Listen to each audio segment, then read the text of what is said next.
Hello guys, alam nyo sa isang relasyon, ito yung isa sa pinakamasakit na malaman mo, yung malaman mo na yung partner mo ay meron na siyang kinakausap na iba. Hello guys, so ang topic natin for today, mga signs na ang partner mo ay meron siyang kinakausap na iba. So, kung interesado kang malaman ang mga ito, panoorin mo ang video na ito. So without further ado,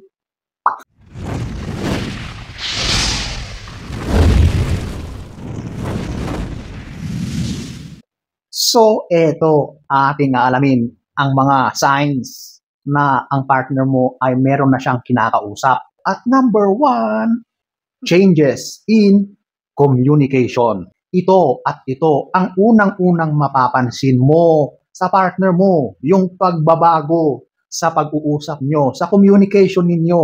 At marami ito marami. So umpisahan muna natin, isa-isahin natin yung iba't ibang mapapansin mo sa pagbabago ng communication ninyo. So madalas ito ay mapapansin mo sa mga paggamit ng telepono. So ito yung isang example dyan sa communication behavior. Yung magpapaalam yung partner mo na meron siyang pupuntahan. Siyempre, bilang magkasintahan, bilang magkarelasyon, meron kang concern at care sa kanya. So, once in a while, ay kinukumusta mo siya. It's either through text or tawag. So, ngayon, nagte-text ka, pero hindi siya nagre-reply. Ngayon, tatawagan mo na siya, pero hindi pa rin niya sinasagot.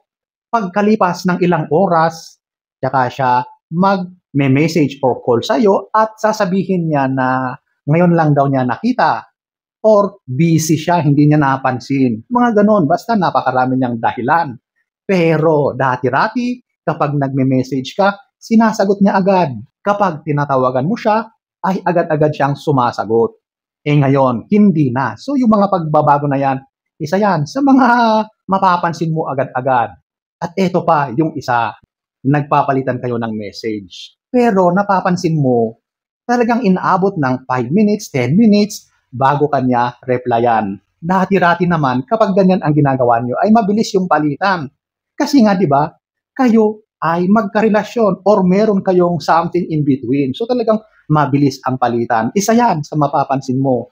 So, ano ba ang mga nangyayari in between the gaps or yung mga pagitan na yon? Maaring siya ay may ibang ka-text or may iba siyang kausap maliban sa iyo. Ganun lang yun.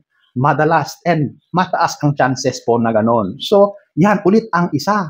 At eto pa, kapag magkasama kayo, ay mapapansin mo na parang ayaw kanyang kausapin. Yung feeling mo ay meron siyang cold treatment sa iyo, di ba? Magkasama na kayo, kinakausap mo siya, pero parang wala siya sa sarili o parang wala siyang interest makipag-usap sa iyo, nako, siguradong may ibang bumabagabag or may ibang iniisip niyan. Very distant na yung emotions or feelings niya towards you, napakataas ang chances na meron na yung kinakausap na iba aside from you. Number one. Number two, eto, yung increased secrecy. Increased online secrecy. So, parehas lang yan. So, masyado na siyang masikreto. Marami na siyang hindi sinasabi at mapapansin mo yan. Lalong-lalo na sa mga phone behaviors niya. Yung ginagawa niya online, di ba? Nako, maraming makakarelate dito, di ba? Kasi diyan madalas nag-uumpisa at nangyayari ang mga kababalaghan at mga kalokohan ng mga may ganyang gawain. Okay? Nag-uumpisa yan lahat. Almost 99.9% ay sa cellphone. Sa mga ganyan, chats, messages, sa mga social media, andyan na po nag-uumpisa yan. So, most probably, kapag napapansin mo na kakaiba yung mga galaw niya sa kanyang cellphone, sa kanyang gadgets, nako, sigurado yan na iba na yan, di ba? Kung dati-dati ay open kayo sa gadget ng bawat isa, sa phone ng bawat isa, tapos ngayon, nilagyan na niya ng password or ayaw niyang i-share or ibigay yung password sa'yo. Di ba? Isa yan, red flag na agad yan kapag ganun. Magkarelasyon na kayo. Pagdating sa ganyang bagay, ay bakit kailangang meron siyang privacy? Ayan po ang isa sa mga laging dahilan. Privacy, pero real talk, kalokohan yan. Kababalaghan yan ang laman ng mga phone na yan, di ba? At ito pa, mapapansin mo, kapag bigla mong hinawakan ang telepono niya, naku, bigla yang aagawin sa iyo or parang hindi na siya mapakali kapag hinawakan mo ang kanyang cellphone, di ba? Kasi meron siyang itinatago doon sa kanyang cellphone. Ganun po yun, napakarami yan. So yung online behaviors niya, yung phone behaviors niya, isa yan sa mapapansin mo. Kapag may access ka doon sa cellphone niya, napakalinis ang cellphone niya. Halos wala kang makita na messages, burado na lahat yan. Yung mga history ng kanyang pinagagawa, malinis na yan. Diba? So clean yan. Very clean. Wala kang makitang bakas. So deleted na lahat, di ba? Ang galing. Ganon talaga kapag may itinatago, di ba? At mapapansin mo sa kanyang mga pinaggagawa, di ba? Kapag may kausap siya, bigla siyang lumalayo sa iyo or nagbubulong-bulungan yan. Ganun yun. Yung mga actions na yan, sobrang red flag yan kapag ganyan ang napapansin mo or nakikita mo sa karelasyon mo, di ba? O di kaya kapag magkasama kayo, nakamute ang kanyang phone or hindi siya naka-vibrate, di ba? Para hindi mo mapapansin na may nagme-message or call sa kanya, di ba? Ganon ang ginagawa niya. Tapos yung mga notifications na yan, naka-off lahat yan, muted lahat. Kaya yung telepono niya, kapag magkasama kayo ay sobrang tahimik. Di ba? Magdududa ka niyan. Kasi dati naman ay very active yung phone niya. Mayat maya ay meron siyang nire-replyan, meron siyang kausap, pero ngayon ay bigla ang pagbabago nakakaiba. Number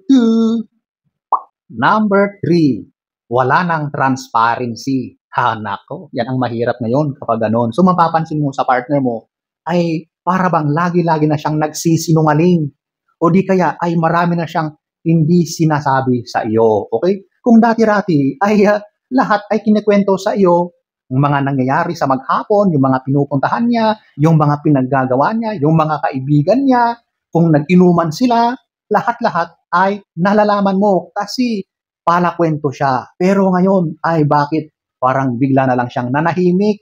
Yung tila baga ay bakit wala ka nang marinig sa kanya, sa kanyang mga pinaggagawa. At kapag nagtanong ka sa kanya, ay talagang merong halong kasinungalingan. Paaring magsasabi siya ng mga kasagutan. Pero ang mga yon ay mga kasinungalingan. Yan ay nag-iimbento na. Bakit siya mag-iimbento? Para mapagtakpan yung kanyang mga pinaggagawa. Alam mo, ang tao na meron na siyang iba ay gumagawa na yan ng sariling kwento. Kumbaga, pinagtatagpi-tagpi niya ang mga sagot niya para hindi mapansin ng partner niya. Di ba? Ang hirap talagang magsinungaling kasi talagang pinag-iisipan mo yan eh.